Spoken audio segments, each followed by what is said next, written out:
84, a palavra de louvor ao nosso Deus, e nós estaremos lendo nessa manhã. Leremos do verso 1 ao verso 12. Você pode deixar a sua Bíblia aberta para você estar sempre conferindo o que nós estamos falando aqui, mas você pode acompanhar também aqui na nossa tela a leitura da palavra do Senhor. Diz assim o verso 1: Como é agradável o lugar da tua habitação, Senhor dos exércitos. A minha alma nela e até desfalece pelos átrios do Senhor. O meu coração e o meu corpo cantam de alegria ao Deus vivo. Até o pardal achou um lar, e a andorinha um ninho para si, para abrigar os seus filhotes, um lugar perto do teu altar. Ó Senhor dos exércitos, meu Rei e meu Deus, como são felizes os que habitam em tua casa, louvam-te sem cessar. Como são felizes os que em ti encontram sua força e os que são peregrinos de coração. Ao passarem pelo vale de Baca, fazem nele ou dele um lugar de fontes. As chuvas de outono também o enchem de cisternas. Prosseguem o caminho de força em força, até que cada um se apresente a Deus em Sião. Ouve a minha oração, ó Senhor Deus dos exércitos. Escuta-me, ó Deus de Jacó. Olha, ó Deus, que és nosso escudo. Trata com bondade o teu ungido. Melhor é um dia nos teus átrios do que 1000 noutro lugar. Prefiro ficar à porta da casa do meu Deus, a habitar nas tendas dos ímpios. O Senhor Deus é sol e escudo. O Senhor concede favor e honra. Não recusa nenhum bem aos que vivem com integridade. Ó Senhor dos exércitos, como é feliz aquele que em ti confia. Amém.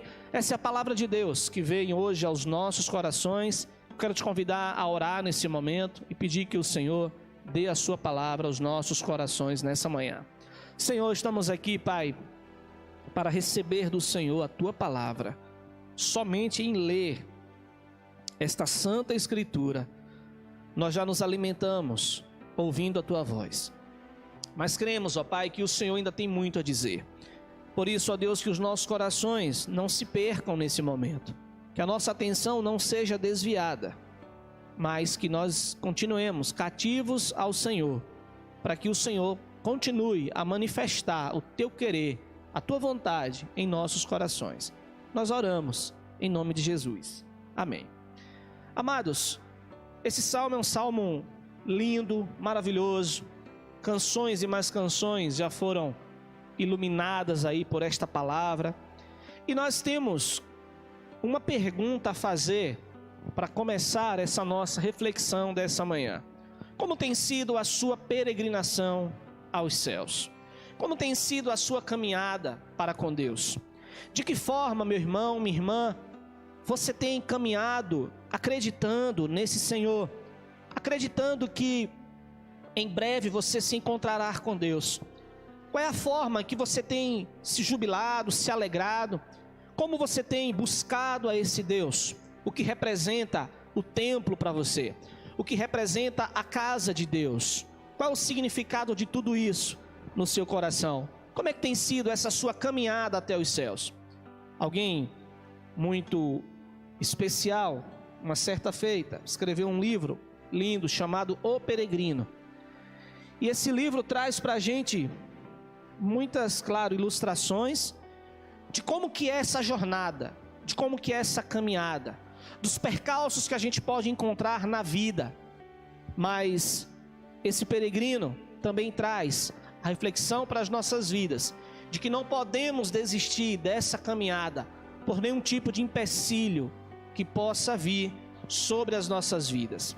Embora este poema ele reflita os sentimentos, de alguém que está nessa caminhada, de qualquer período, parece que vem do período aqui da monarquia, em uma ocasião quando o templo ainda estava de pé. Se você for observar toda a harmonia desse texto, desse salmo, deste louvor, nós vamos entender que aqui é citado muito o templo, a casa de Deus. Aqui é citado muito os átrios do Senhor. Então fica notório para as nossas vidas que havia aqui uma importância grande para a vida do povo. E esse salmo, né, intitulado aí como das famílias de Corá, da família de Corá, dos coraitas, ele dá-nos a entender isso, é essa percepção que vem aos nossos corações. Há aqui, irmãos, do verso 1 até o verso 4, uma saudade da casa de Deus. Há aqui, talvez, por que não, um sentimento aqui de nostalgia, né, dessa saudade de estar na casa de Deus. E se eu perguntasse aqui para você colocar aí no chat, quem está com saudade de vir ao templo, adorar o Senhor juntamente com a igreja, eu creio que todos aqui colocariam, todos vocês que sempre teve esse costume de adorar o Senhor no templo, nesse espaço físico reservado para isso, com certeza você se manifestaria e em concordância comigo, que estamos sentindo falta de estarmos aqui. Agora mesmo eu estou olhando aqui para uma câmera, mas o espaço aqui está vazio. O espaço onde semanalmente nós encontrávamos pessoas, onde nós comungávamos, onde nós adorávamos ao nome do Senhor. Então, essa saudade ela é inevitável. Mas o salmista está falando, olha, como é agradável o lugar da tua habitação. Porque nesse tempo era ali que Deus habitava. Nós não encontrávamos Deus na nossa casa, como nós encontramos hoje.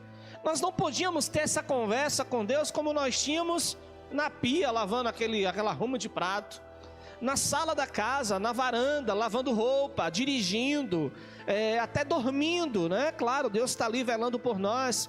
Mas nós não tínhamos essa concepção. Não que Deus não que Deus não deixava ser encontrado, mas é que a sua revelação ainda não tinha chegado nesse ponto. Nós encontrávamos Deus no templo, no lugar sagrado, e isso levava com que as pessoas sentissem a necessidade de se consagrar e estar na casa de Deus. Mas aqui é uma expressão, como é agradável estar no lugar da habitação. É como se nós estivéssemos durante a semana fora do templo dizendo, olha, como é bom ir para a igreja, como é bom encontrar Deus aos domingos. Mas essa mentalidade, nesta época que era tão positiva para esses irmãos, deve ser interpretada de forma diferente nos dias de hoje. Como é bom estar na presença de Deus, seja orando, seja louvando, seja comendo ou fazendo qualquer outra coisa, que estejamos adorando ou que estejamos adorando, bendizendo o nome do Senhor. Estar em sua presença independe de espaço físico, independe de tempo, independe de temperatura, independe de vestimentas, independe de número de pessoas. É 2, 3 ou mais em sua presença, aí ele está no meio. É 2, 3 ou mais em seu nome, não é em qualquer outro lugar. Então o salmista traz essa saudade, ele deixa isso claro, que parece que há uma saudade, a minha alma suspira. A gente sabe que o suspiro é diferente da respiração na sua normalidade. Talvez, eu não sei, se você tem algum problema de respiração, ou você já teve alguma falta de ar por algum motivo, você tem asma, ou você tem uma apneia do sono e de repente lhe falta o fôlego e você acorda e dá aquele suspiro, aquela puxada que não é comum. Você não anda na rua suspirando, você anda respirando. Você vive respirando o ar que normalmente você necessita para o alimento do seu corpo, para que você esteja bem. Mas o suspiro é algo mais profundo. E o salmista diz isso, a minha alma suspira. E olha o que ele diz em sequência: e desfalece pelos teus átrios.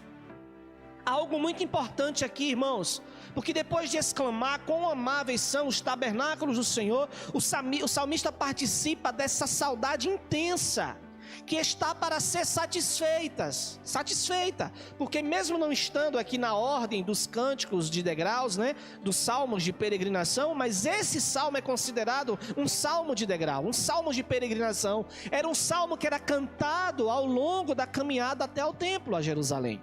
Imagine você caminhando e cantando essa canção, né? Quão amáveis são os teus tabernáculos, Senhor dos exércitos. Na pessoa, a minha alma suspira e desfalece pelos teus átrios. É isso que está escrito. A alma do salmista desfalece, sabe pelo quê? Pelos átrios do Senhor. Sabe qual é esses átrios do Senhor? é o lugar mais popular do templo. Se a gente for estudar a divisão do templo, a gente vai perceber que haviam vários lugares nesse templo e que nem todos podiam chegar a todos os lugares. O sacerdote, o líder daquele espaço, ele tinha acesso a todos os espaços. O levita, ele tinha acesso a mais alguns espaços, o que estava responsável pelo louvor, pela música. Mas aqui ele está suspirando e a alma dele está desfalecendo, você está entendendo? É pelos átrios do Senhor, ou seja, pelo lugar onde as pessoas ficavam. Um lugar, na nossa percepção aqui, mais simples. Esses átrios eram o pátio do templo.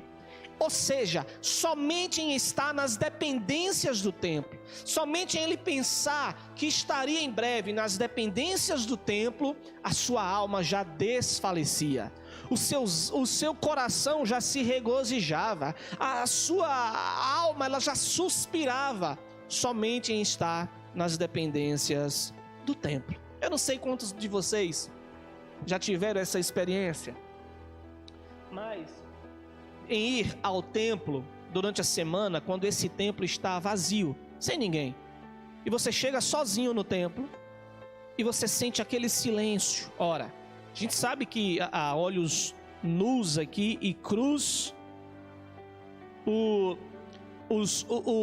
templo está vazio, e esse silêncio, que às vezes tem hora que é ensurdecedor, né? Porque a gente anda com tanto barulho no ouvido, quando a gente chega num local que está silencioso, parece que aquilo vai ensurdecer a gente. E aí a gente percebe as dependências do templo vazias, silenciosas. A gente fica, olha como é esse lugar de Deus, né? Que tem esse silêncio. Parece que a gente está num pedaço do céu. Sendo que hoje não há mais esse significado de que Deus habita nas dependências físicas. Deus habita no meio do seu povo. Mas imagine naquela época que era algo sagrado, que realmente a presença de Deus estava naquele lugar. Então por isso que a alma do salmista suspirava.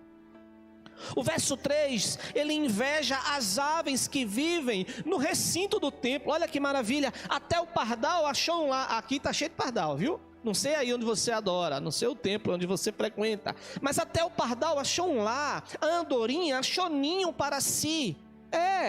Um lugar perto do teu altar. Olha que lindo. As aves não têm que entender quais são os lugares.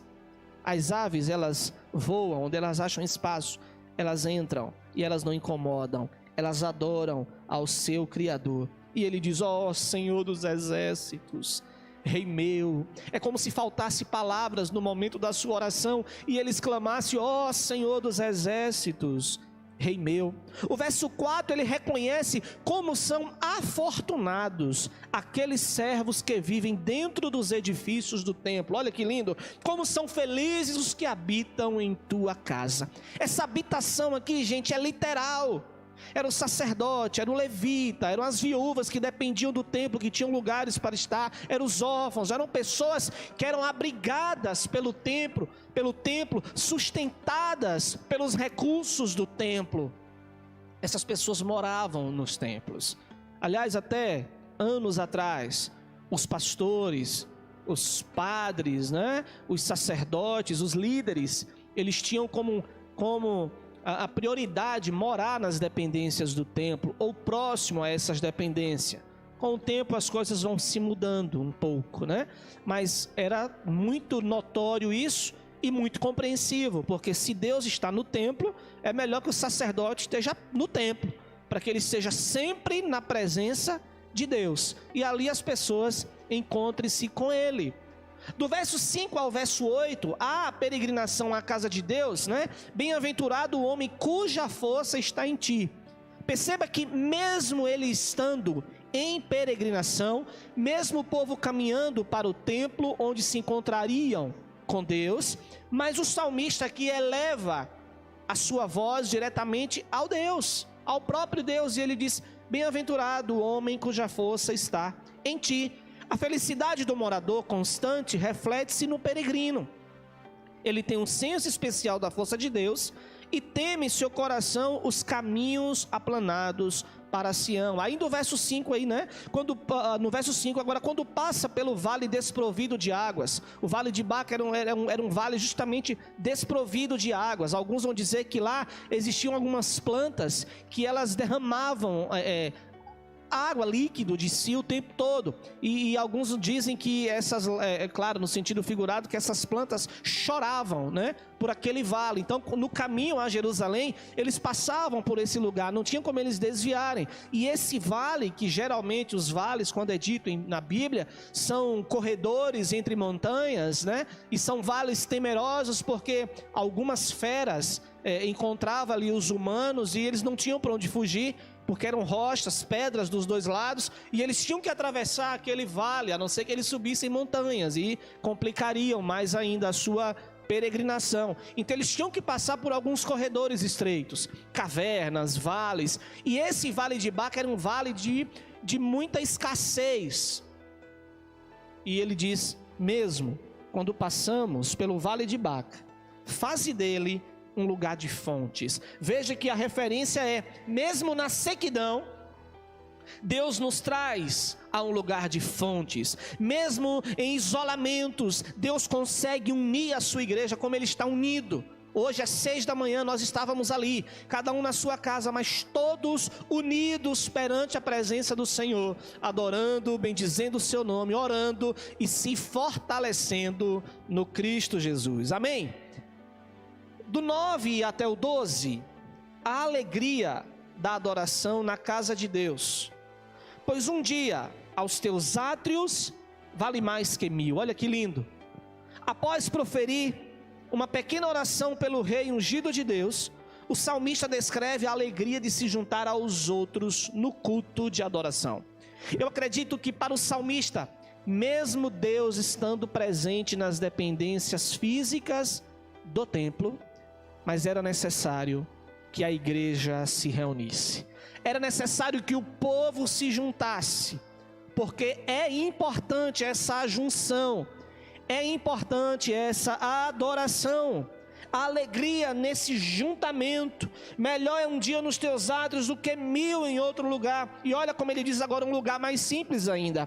Prefiro ficar à porta da casa do meu Deus a habitar nas tendas dos ímpios. Se o pátio, se os átrios do templo eram desejados pelo salmista, agora ele diz que até as portas do templo, ele então deseja mais.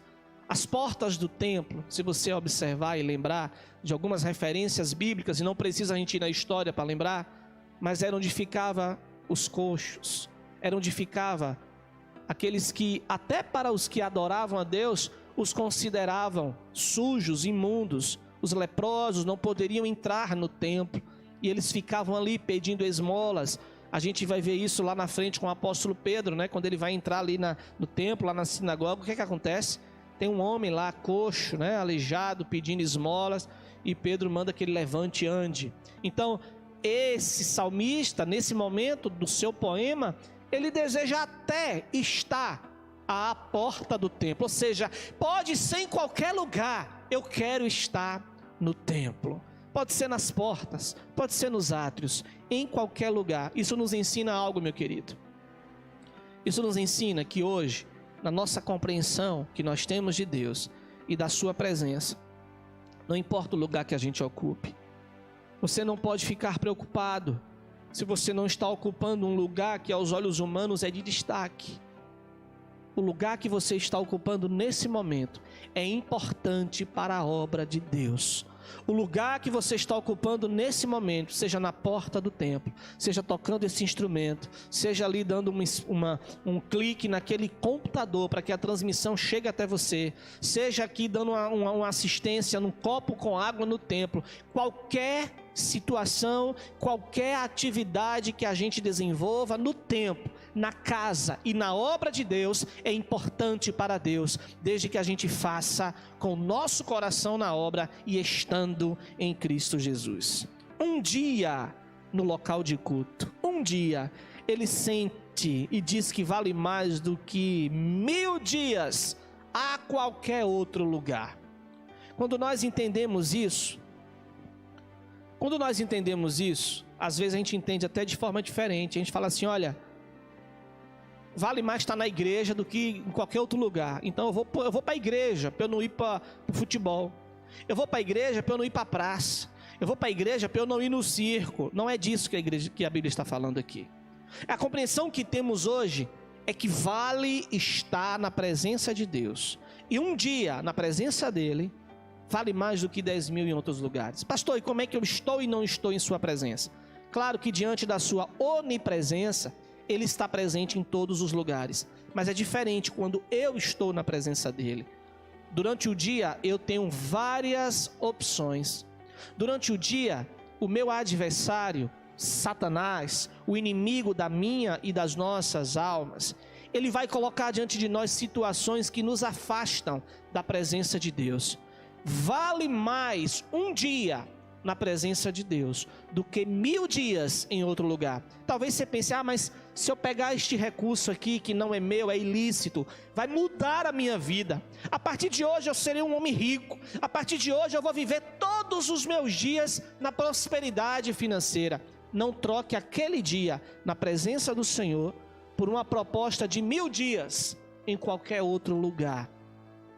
Porque vale mais estar com Jesus do que estar em qualquer outro local.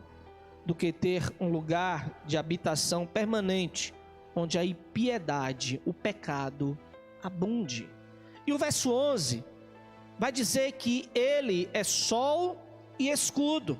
Deus, como principal corpo celeste no reino físico, ele é a única fonte de todo o nosso poder espiritual. Ele é energia, ele é luz. Perceba que ele não é somente energia, mas ele também é energia e luz. Ele é a nossa proteção, ele é sol, ele é escudo. Perceba como o sol é tão generoso. Você já pensou se o sol fosse observar onde ele brilharia? Se o sol fosse nos julgar as nossas ações, o nosso coração, para ver se valeria a pena ele brilhar onde nós estamos ou não? Você sabe muito bem que não. O sol, ele brilha generosamente. Ele brilha em todo lugar. Os mais velhos até têm esse ditado, né? O sol nasceu para todos.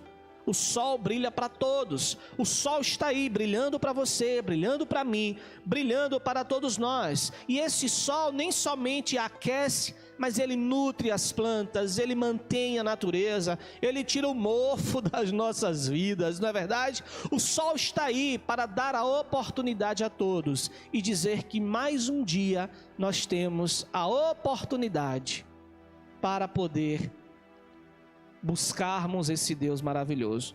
Em uma das canções que o Senhor nos deu, eu uso essa expressão e digo, falo do choro, mas digo também que o sol, ele nasce pela manhã, e toda vez que nasce o sol, com ele vem a chance de nos arrependermos, de nos redimirmos, de nós buscarmos um dia melhor para a nossa vida. Deixa eu te fazer uma pergunta: o sol nasceu aí hoje?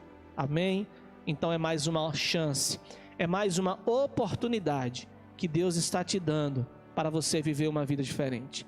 É mais uma oportunidade que Deus está te dando para quê? Para você abrir mão daquele sentimento ruim de ontem à noite, quando você foi dormir e você disse: Deus, me livra desse mal, perdoa esse pecado, eu não quero viver mais dessa forma. É mais uma chance que hoje pela manhã o Senhor está te dando para que você transforme o seu coração. Ele é a nossa proteção, ele concede a graça necessária nesta vida e glória na vida por vir.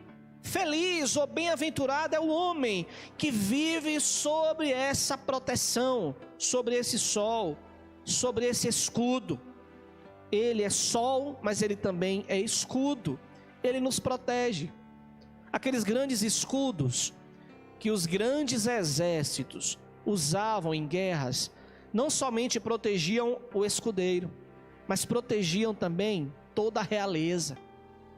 O escudo que Deus coloca na nossa frente, não somente protege a mim, mas protege a todos os meus. Sabe por quê, meu amado? Porque quando você escolhe viver errado, quando você escolhe viver uma vida pecaminosa, você não destrói somente você não.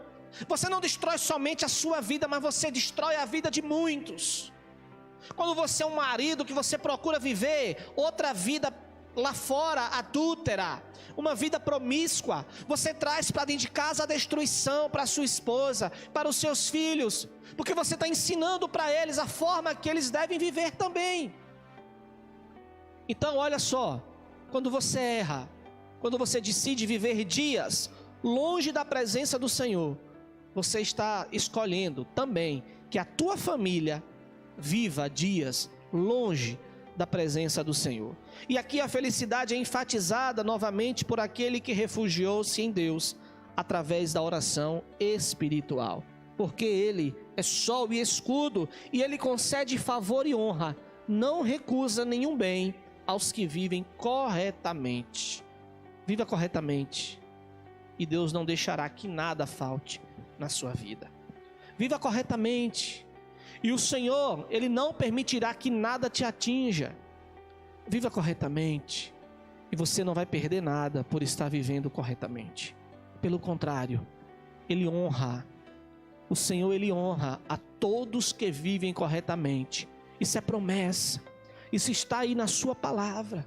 Ele quer ser sol sobre a tua vida, Ele quer ser o escudo protetor sobre a sua vida.